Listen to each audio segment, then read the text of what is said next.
Hi, this is Sarah, and I'm presenting my remixed cover of Cherie Smith's Orleans. My remixed cover design celebrates the counter story of Finn, Daniel, and Enola, specifically within the context of young adult dystopian novels. I wanted to keep the original cover's backdrop of a dilapidated, overgrown, and destroyed New Orleans. When we first meet Finn, she describes her surroundings. We be near the market where the old levee used to be, across from St. Louis Cathedral. What once been a green hill now be a beach dune made of debris. Everything from washing machines to refrigerators and old cars been hauled and dumped here trying to shore up the levee. I felt that this scene highlighted the hostile environment left behind for Mother Nature's wrath, which is also evident in my color choice for the sky, since it is common for the sky to turn pink or purple after a hurricane. But it also highlights the remaining civilization of Orleans to rebuild with whatever they have available. While the buildings lining the street have holes in the roof, a door off the hinge, walls blown down, the St. Louis Cathedral is completely intact. I made this choice to reflect that the market is neutral ground where all tribes are free to trade amongst each other. This highlights that the leftover people of Orleans come together to form some sort of government, whereas usually in dystopian novels, you get a group of people who are rebelling against government institutions set in place, not building ones.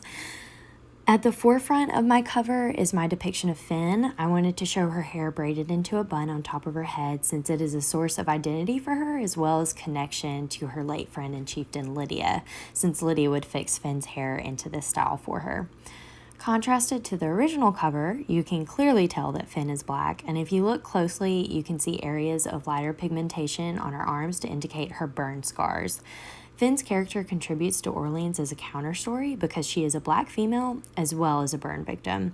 It was important to me to include her burn scars because I don't know of many, if any, stories featuring a female narrator with such prominent scarring.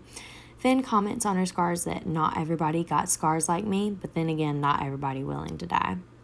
I wanted Finn's posture to portray confidence and agility to reflect her ability to navigate the varying terrain as well as social constructs that make up Orleans.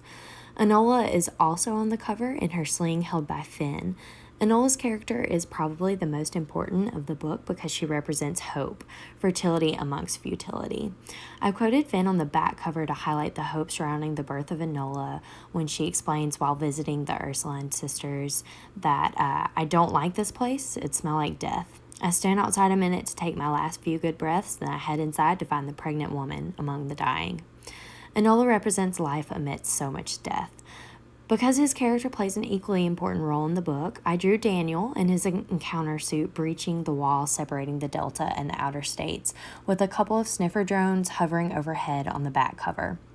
I tried to depict Daniel's posture as timid, with slumping shoulders, and just simply standing there.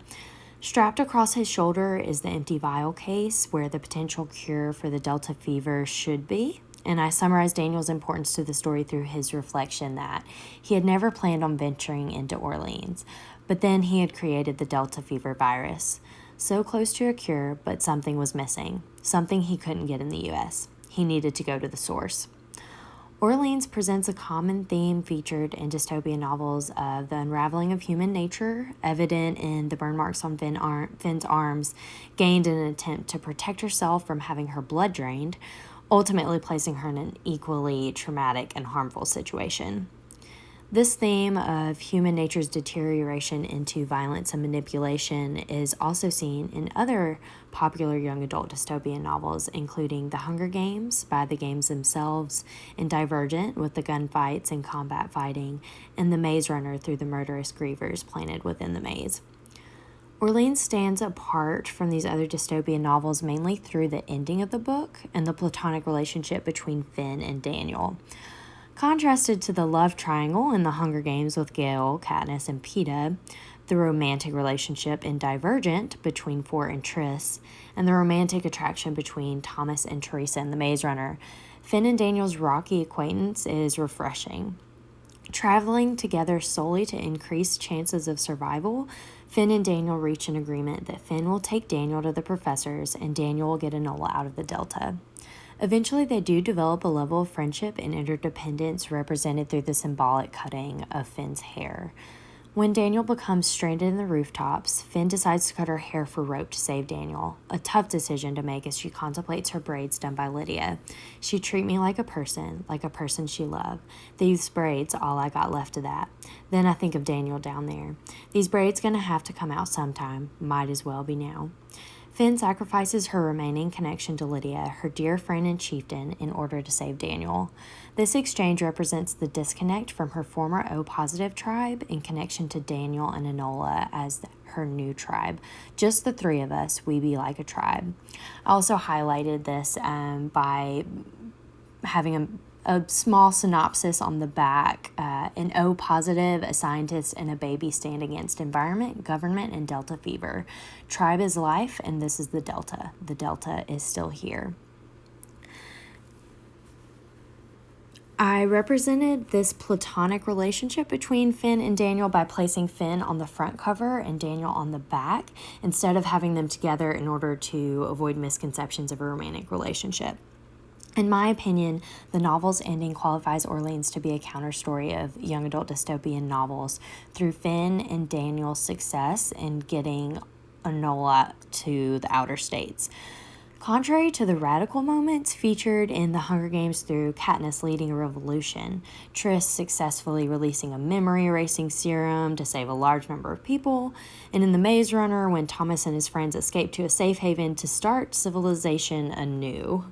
While there is hope for a cure for the Delta fever at the beginning through Daniel, Finn had it right in calling him a fool because he ends up losing all 6 vials containing the potential for a cure.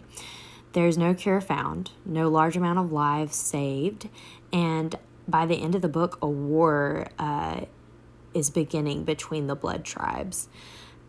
At the beginning, readers are hopeful that Daniel will come into Orleans and find a cure, but Daniel isn't able to swoop in to save Finn like Four does for Triss or Peeta and Gale for Katniss. It is Finn's planning and knowledge of the Delta that helps her succeed in getting Enola out of the Delta and into the outer states. This is why another reason why I portrayed Finn's character in being a very capable position and Daniel's character in a defeated position. On the back cover, I depicted Daniel as defeated, missing the vials to show that his character ends up being a hindrance rather than a savior, which parallels the government's involvement in the book, where they send care packages at first, but end up putting up the wall and give up on Orleans, which is why I placed Daniel against the backdrop of government-enforced division and the sniffer drones. Orleans is a counter-story through Finn as a main character who is a black female with noticeable burn scars, through Daniel and Finn's strictly platonic relationship, and in the lack of a radical ending where everyone is saved, a cure is discovered, or peace is reached. After all of their grit, quick thinking, and strategic planning together, Finn sacrifices herself as a distraction to allow Daniel to make it past the wall with Enola. As we see, in his arms, Finn's baby girl was awake and wriggling against him, waving her small fists at the weeping sky.